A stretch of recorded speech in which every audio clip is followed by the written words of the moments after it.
ایک سرکاری ملازم دفتر کی الماری سے پرانا ریکارڈ تلاش کر رہا تھا کہ اچانک اس کی نظر ایک زنگ آلود چراغ پر پڑی۔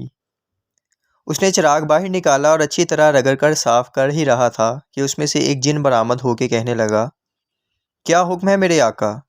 میں آپ کی 3 خواہشات پوری کرنے کے لیے حاضر ہوں۔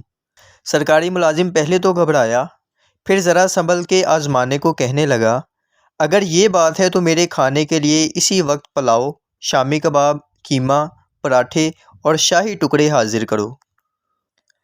زوں کی آواز کے ساتھ یہ سب میز پر حاضر ہو گیا۔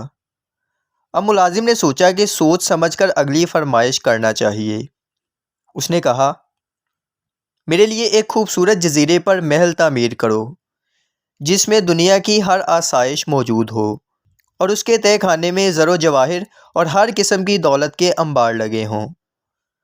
زوں کی آواز کے ساتھ وہ ایک خوبصورت جزیرے پر بنے محل میں پہنچ گیا جہاں دنیا کی ہر نعمت موجود تھی۔ اس نے خوشی سے تالیاں بجاتے ہوئے کہا، واہ، اب اور کیا چاہیے؟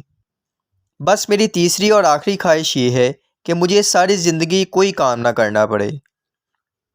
زوں کی آواز کے ساتھ وہ اپنے سرکاری دفتر کی میز پر واپس پہنچ گیا۔ اس کی یہ خواہش بھی پوری ہو چکی تھی۔